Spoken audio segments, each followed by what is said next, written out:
말씀을 받들어 읽겠습니다. 여호와의 말씀이 두 번째로 요나에게 임하니라.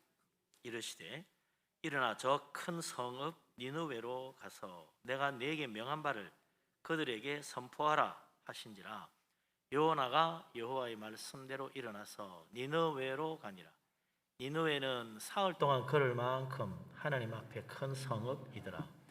요나가 그 성읍에 들어가서 하루 동안 다니며 외쳐 이르되 40일이 지나면 니느웨가 무너지리라 하였더니 니느웨 사람들이 하나님을 믿고 금식을 선포하고 높고 낮은 자를 막론하고 굵은 베옷을 입은지라. 그 일이 니느웨 왕에게 들림에 왕이 보좌에서 일어나 왕복을 벗고 굵은 베옷을 입고 제위에 앉으니라. 왕과 그의 대신들이 조서를 내려 니느웨에 선포하여 이르되 사람이나 짐승이나 소떼나 양떼나 아무것도 입에 대지 말지니 곧 먹지도 말 것이요 물도 마시지 말 것이며 사람이든지 짐승이든지 다 굵은 베옷을 입을 것이요 힘써 하나님께 부르짖을 것이며 각기 악한 길과 손으로 행한 강포에서 떠날 것이라. 하나님이 뜻을 돌이키시고 그 진노를 그치사 우리가 멸망하지 않게 하시리라. 그렇지 않을 줄을 누가 알겠느냐 한지라.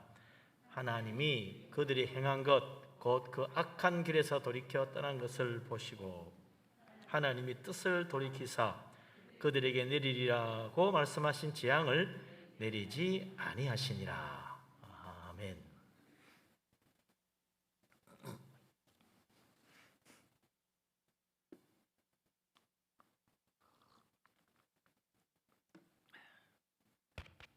좀 소리가 나는 것 같아요. 마이크가 됐다 안 됐다 이래서 속상합니다. 왜 이런지. 요나 이야기는 참 재밌는 이야기죠. 어릴 때 주일학교에서도 많이 들었던 이야기고, 요나가 물고기 뱃속에 들어갔다가 나왔다 뭐 그런 이야기, 동화처럼 읽고 듣고 하던 그런 이야기입니다. 근데 요나가 하나님 말씀을 듣고 그 말씀 전하기가 싫어서 하나님은 니느웨로 가라 그랬는데 반대로 갔죠. 그래서 저 멀리 배 타고 타시스로 갔다. 그러다 풍랑 만나가지고 죽을 고비에 넘기고 또 바다에 빠져서 이제 물고기 뱃속에 들어가서 사실 물고기 뱃속에 거대한 물고기가 꿀꺽 삼켰으니 뭐 죽은 거죠. 또 뱃속에 들어가면서 죽지 삽니까? 근데 그야말로 죽음의 지경까지 거의 뭐 죽은 거지. 죽었다가 살아서 깨어난 거야. 그래서 물고기가 목에 탁 걸려가지고 캑캑거려가지고 토했는지 어쨌는지 토해내가지고 살아나왔습니다. 죽음을 경험한 요나 이제 생각을 바꾸죠. 야, 정말 하나님 말씀 어기고 될 일이 아니구나. 뭐 이런 죽고 말지 뭐 이런데 이 죽음이라는 게 무서운 거구나 깨달았어요. 이거 뭐 보통 고통스러운 게 아니야. 그래서 요나가 이제 회개하고 하나님 말씀 어기면 안 되겠다 그런 생각을 했겠죠. 그래서 하나님이 이제 다시 요나를 부르신 겁니다. 두 번째 다시 불러서 말씀하십니다. 그런데 두 번째 다시 요나에게 하나님 말씀하시는데 내용은 똑같아. 처음과 전혀 다른 바가 없어요. 저 큰 성읍 니느웨로 가서 내가 네게 명한 대로 그들에게 선포하라. 이 성이 하나님의 그 진노하심으로 멸망할 것이다. 너희들의 죄악이 하늘에 닿았다. 회개하라는 거죠. 요나가 3절에 보면 여호와의 말씀대로 일어나서 니느웨로 가니라. 이제는 뭐 두말 안 하고 갑니다. 가서 요나가 사흘 동안 걸을 만큼 하나님 앞에 큰 성읍인 그 니느웨로 하루 동안 외치고 다닙니다. 뭐라고 합니까? 40일이 지나면 니느웨가 무너지리라. 40일밖에 여유가 없다. 40일 뒤에는 이 니느웨가 멸망한다. 어떻게 멸망할지 글쎄요. 뭐 소돔과 고모라처럼 하늘에서 유황불이 떨어져 가지고 멸망할지, 또 땅이 갈라져 가지고 멸망할지, 뭐 무서운 전염병으로 지금 재앙이 닥쳐서 멸망할지 그건 모르지. 아니면 적국이 쳐들어와서 멸망할지. 하나님이 40일 지나면 니느웨가 무너진다고 선포한 거죠.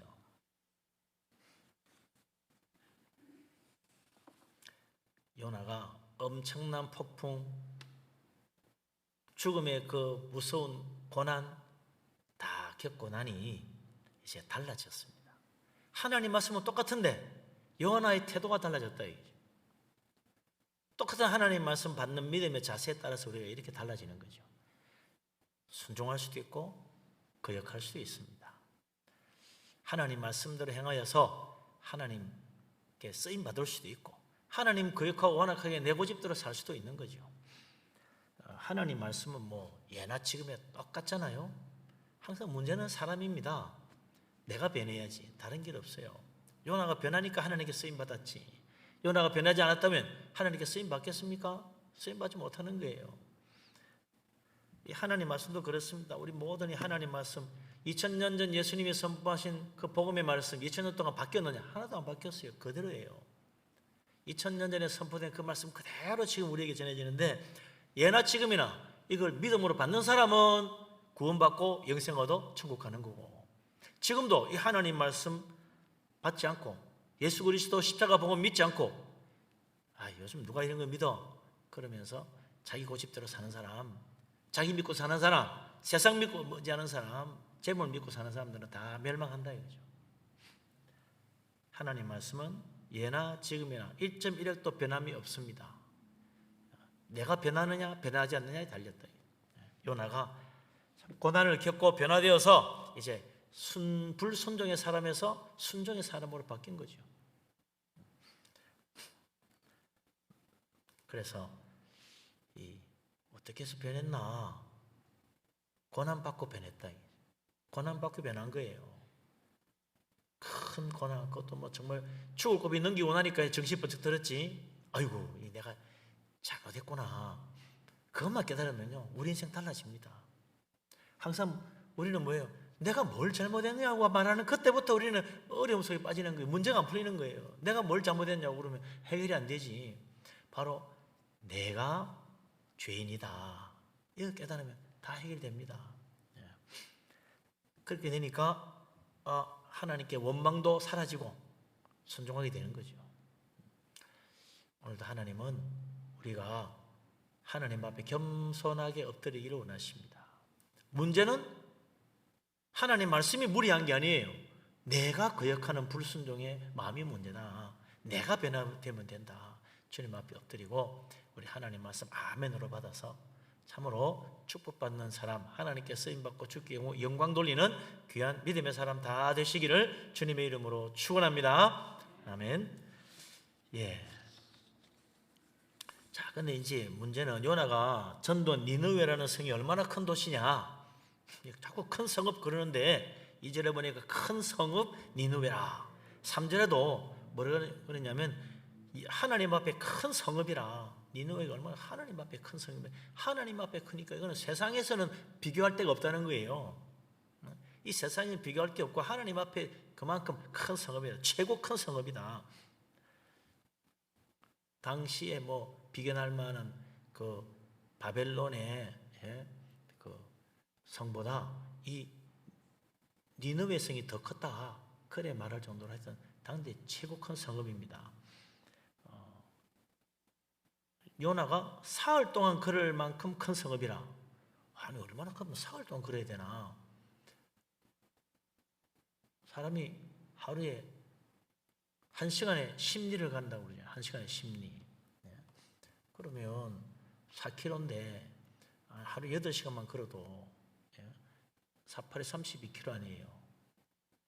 사흘 걸으면 거의 100km야. 그럼 그렇게 큰 성이 세상에 어디 있어요?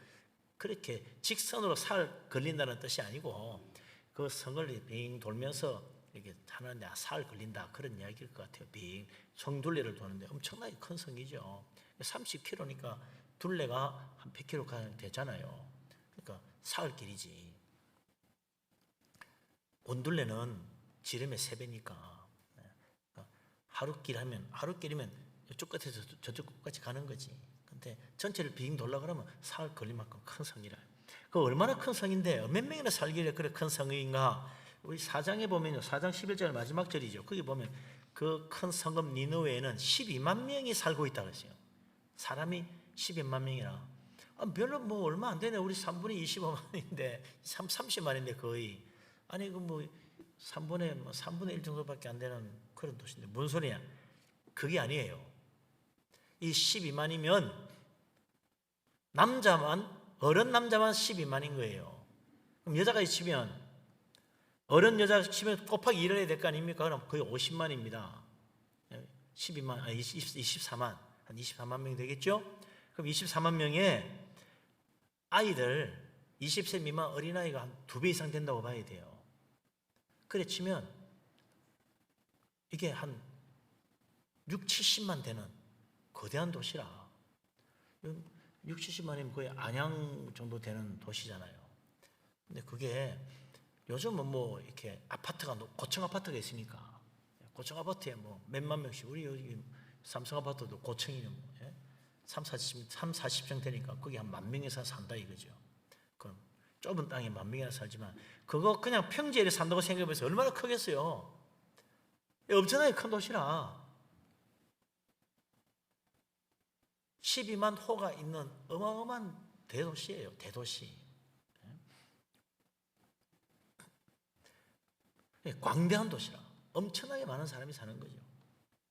고대에 이렇게 큰 도시가 없었다.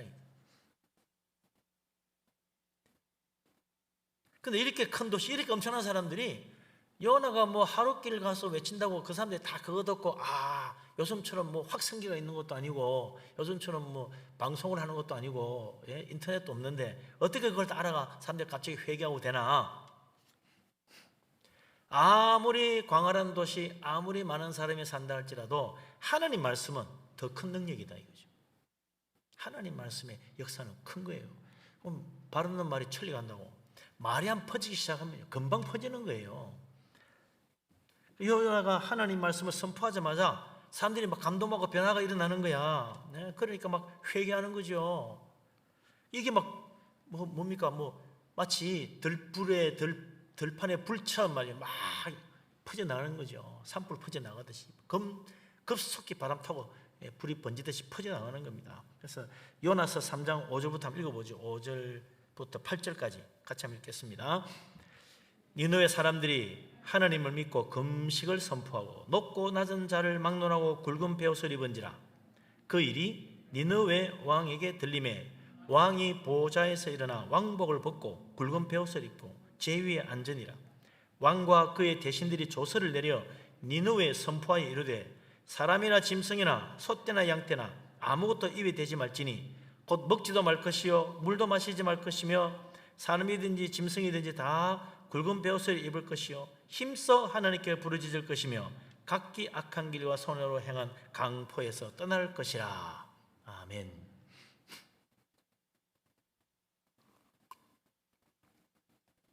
그래서 하나님의 그 진노하심이 임하는 거는요, 그 옛날 노아 시대도 그렇고 여기도 보면 강포, 폭력이에요. 폭력. 안 그래도 니느웨라는 나라가 역사상 가장 잔인하게 전쟁한 나라라 기록에 남아 있습니다.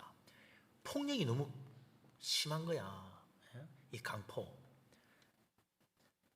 전쟁에 나가서 그렇게 막 잔인하게 마구 폭력을 행하고 아무리 전쟁이라지만 잔인하게 행하던 그 사람들이 돌아와서 다 그 버릇이 남아 있는 거지.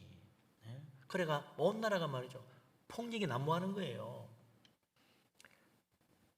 그러니 곳곳에서 막 힘없는 사람들의 부르짖음이 하늘에 들리는 거 아닙니까?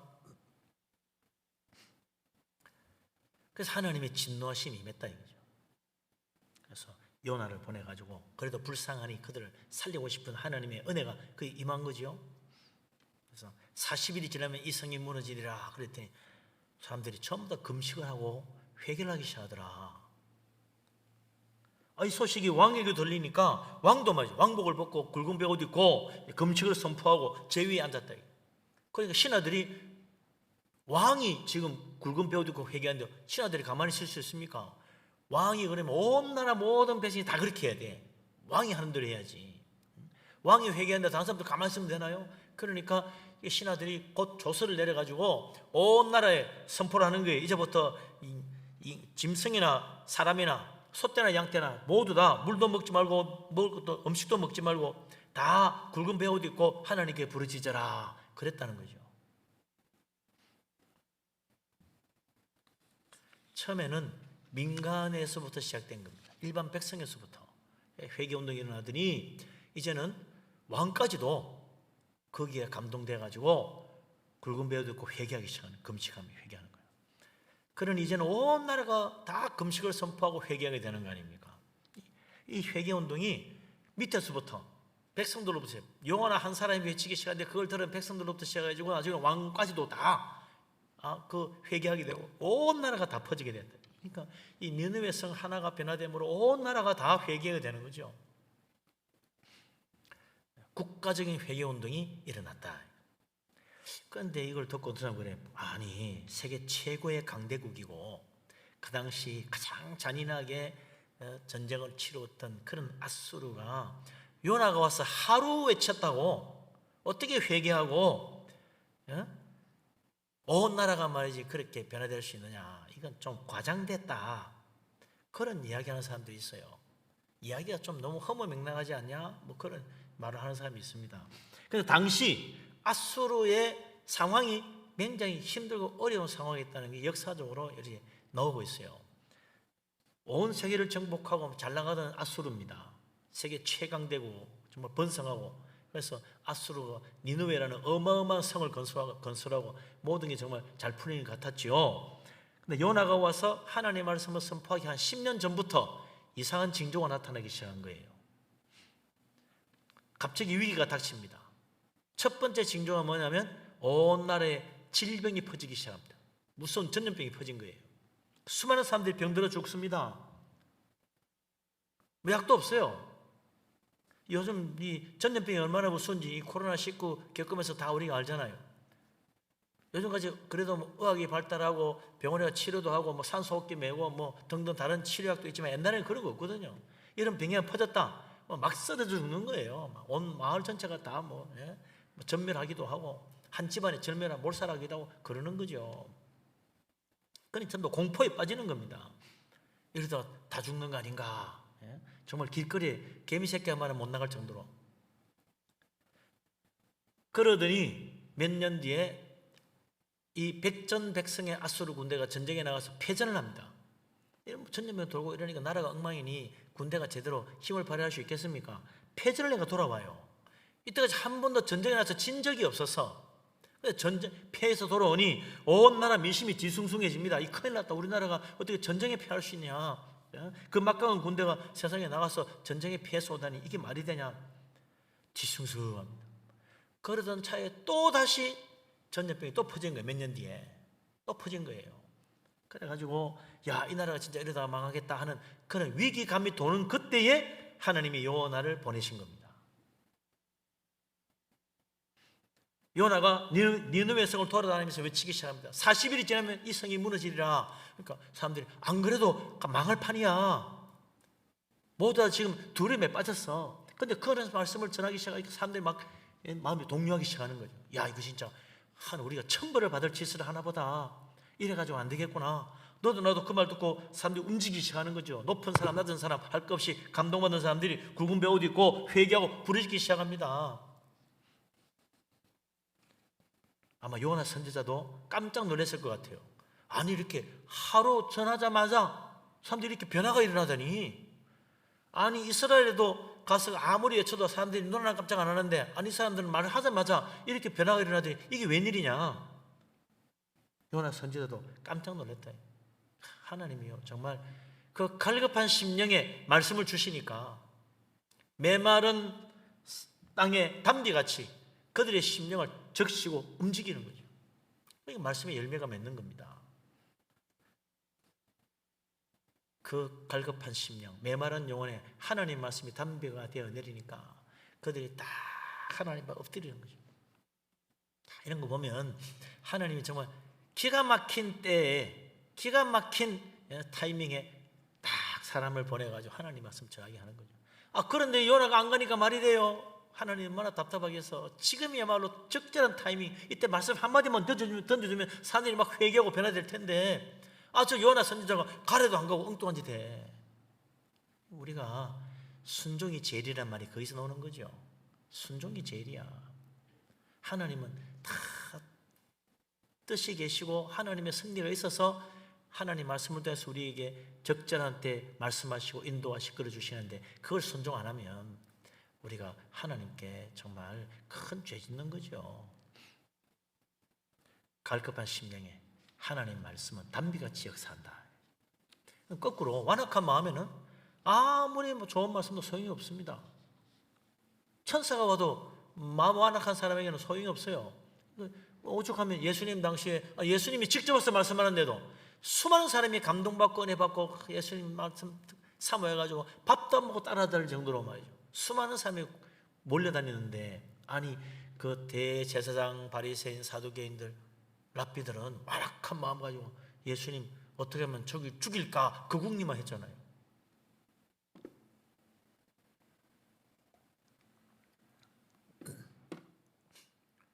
완악한 마음에는 약이 없습니다. 해결책이 없어요.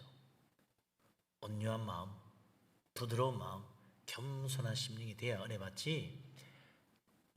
천사가 와서 이야기해도 예수님 직접 와서 이야기해도 완악한 마음은 해결책이 없습니다. 주님이 아무리 두들기면 뭐예요? 내가 마음을 안 여는데 뭐 방법이 없지. 그러나 마음을 열기만 하면 주님은 들어오신다 이거죠. 부드러운 마음으로 하나님 앞에 아멘으로 마음을 열면 그게 말씀의 씨가 뿌려져서 100배 열매 맺는 거예요. 니느웨같이 흉악한 사람들, 아수르 사람들, 잔인한 사람들, 폭력이 가득한 사람들, 저런 인간은 안 변할 거야? 아닙니다. 갈급한 심령이 되면 다 변하는 거예요. 아무리 자기 자랑하고 큰 소리 치는 사람도 갈급한 심령이 되면요 그냥 하나님 말씀 딱 붙잡습니다.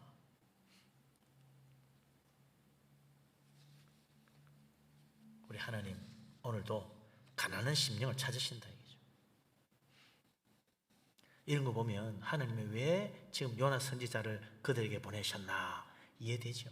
그래서 야고보서 4장 6절에 하나님 말씀하시잖아요. 하나님은 교만한 자는 물리치시고 겸손한 자에게 은혜를 베푸신다고 그랬단 말이죠. 하나님은 교만한 자는 물리칩니다. 받지 않으신다.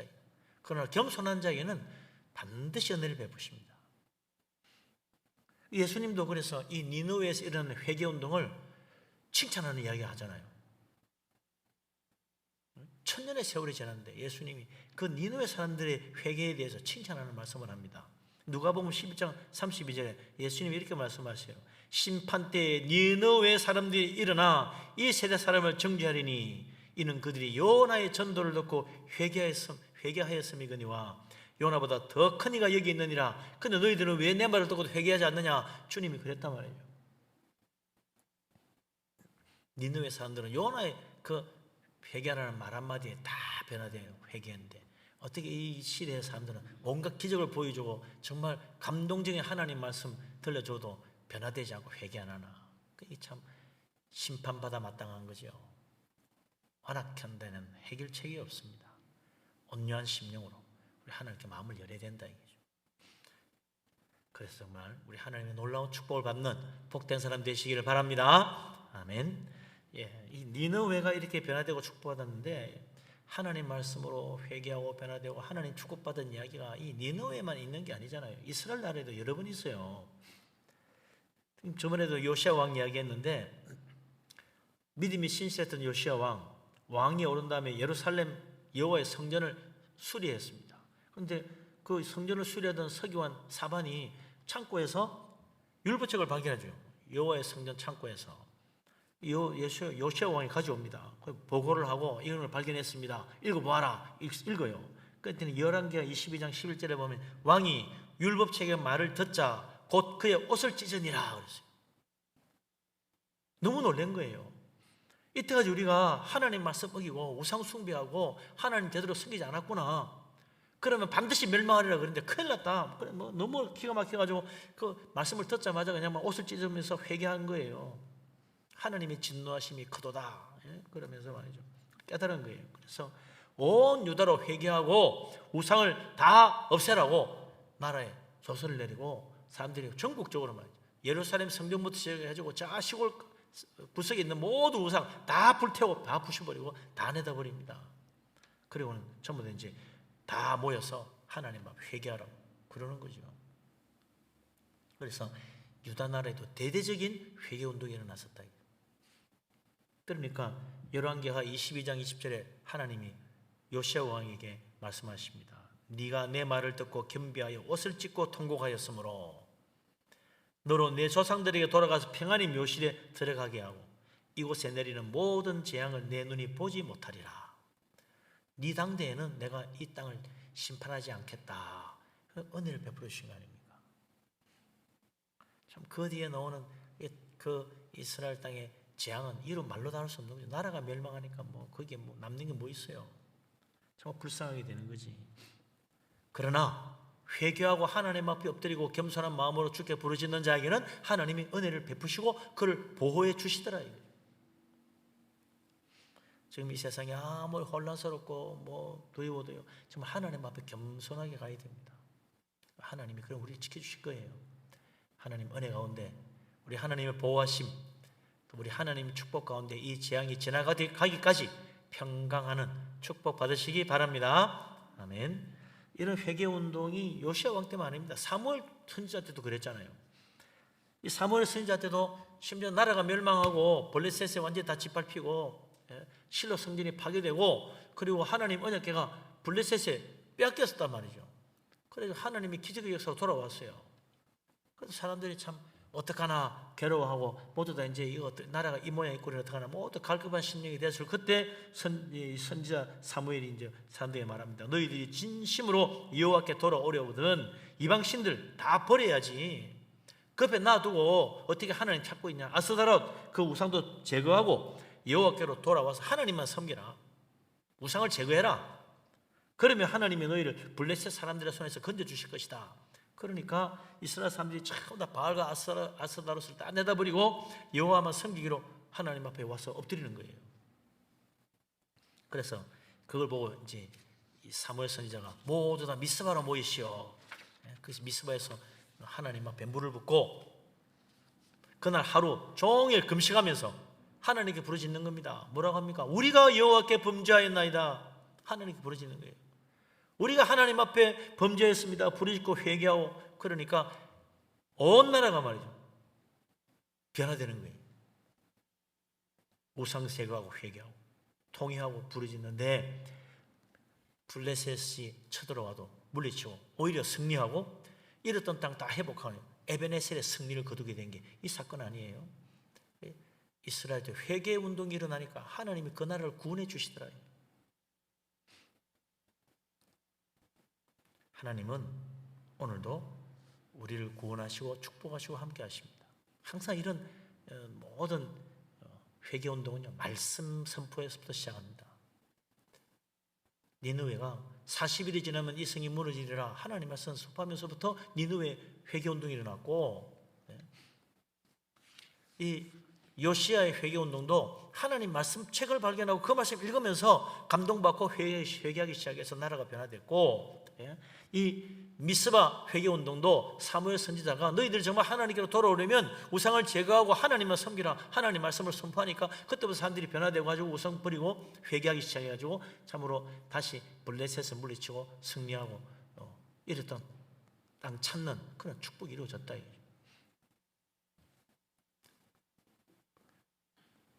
모든 회개는요 말씀에서도 시작합니다. 근데 어떤 사람들은 그래요. 어느 날 하늘에서 불 떨어져가 회개하겠지. 그런 법 없어요. 말씀 없이 회개가 일어나는 법이 없습니다. 말씀에서 시작하는 거예요. 말씀 읽고 말씀에 은혜 받고 말씀에 마음을 열 때 성령의 불도 내려오는 거지. 그러니까 갑자기 있다 그냥 불 떨어지는 게 아니에요. 하나님 말씀이 계속 들어야 돼. 하나님 말씀 읽고 하나님 말씀 듣고 하나님 말씀 사모하고 하나님 말씀 묵상하고 하나님 말씀 가까이 하는 그곳에 성령의 은혜와 능력이 임하고 회개의 역사가 일어나는 거예요. 그럼 하나님이 축복하시고 새로운 일이 일어나는 거죠.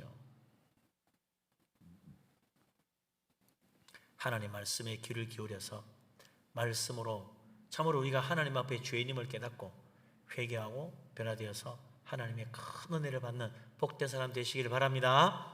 아멘. 과연 이제 금식하고 회개하는 니느웨에 하나님이 구원의 축복을 주십니다. 요나서 3장 9절 10절 두 절을 읽어보겠습니다. 같이 읽습니다. 하나님이 뜻을 돌이키시고 그 진노를 그치사 우리가 멸망하지 않게 하시리라. 그렇지 않을 줄을 누가 알겠느냐 한지라. 하나님이 그들이 행한 것 곧 그 악한 길에서 돌이켜 떠난 것을 보시고 하나님이 뜻을 돌이키사 그들에게 내리리라고 말씀하신 재앙을 내리지 아니하시니라. 아멘.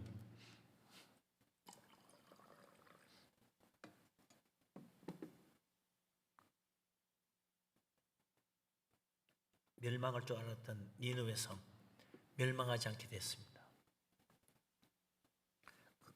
역사적으로도 보면 이제 그 뒤에 이 아수르 나라가 다시 강성해져 가지고 세계를 다시 한 번 더 지배하게 되는 그런 일이 일어나죠. 그 위기를 잘 넘긴 겁니다.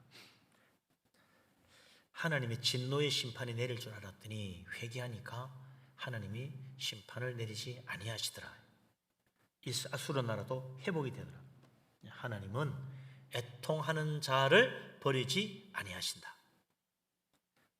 하나님은 회개하는 자에게 은혜를 반드시 베푸신다. 우리 하나님이 어떤 분입니까? 죄인을 구원하시려고 자기 독생자를 이 땅에 보내시고 십자가에 내어주신 분 아닙니까? 누구든지 하나님의 아들을 믿는 자는 영생 얻게 하시려고 하나님이 예수님을 십자가에 희생 제물로 내어주셨다. 그게 하나님의 사랑이에요. 너무나 은혜로우시고 사랑에 원하신 구원의 하나님이 우리가 믿는 하나님이다. 그래서 이 놀라운 은혜를 체험했던 다윗 시편 51편 17절에 이렇게 고백하잖아요. 하나님께서 구하시는 제사는 상한 심령이라.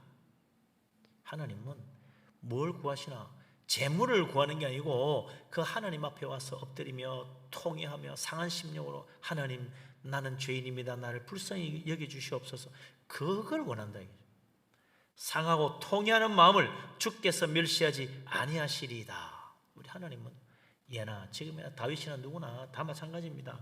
상하고 통회하는 마음, 주께 나와 엎드리며 회개하며 부르짖는 그 사람 하나님이 결코 멸시하지 않는다. 은혜 베푸신다는 이야기죠. 구원하시고 축복하신다는 이야기잖아요. 그러나 회개하지 않는 자에게는 하나님이 진노의 심판이 내리고 맙니다. 그래서 그 옛날 노아의 시대 하나님이 홍수로 세상을 다 멸하셨다. 소돔과 고모라 하나님이 하늘에서 유황불을 내려 멸망시켰다. 수많은 나라들이 잘 나갈 때 결국 하나님의 진노의 심판받아 멸망합니다. 갈 때까지는 잘 가요. 그래서 잘 되면 그 다음에 교만해지는 거지. 그래서 결국 하나님의 심판을 받는다. 하나님 말씀 붙드는 축복으로 살아야 됩니다. 어느 나라든 개인이든 마찬가지죠. 잘 될 때 겸손해야 되고 잘 될 때 하나님 앞에 엎드려야 된다. 그러면 하나님 놀라운 은혜를 베풀어 주십니다. 우리 하나님 오늘도 겸손한 마음으로 주님의 은혜를 사모하는 갈급한 심령 찾으신다. 그게 하나님의 은혜의 단비를 내려주십니다. 오늘도 우리 하나님 앞에 통회하는 심령으로 나아가고 우리 하나님 앞에 엎드려서 주님의 큰 축복받는 복된 사람 다 되시기를 주님의 이름으로 축원합니다. 아멘.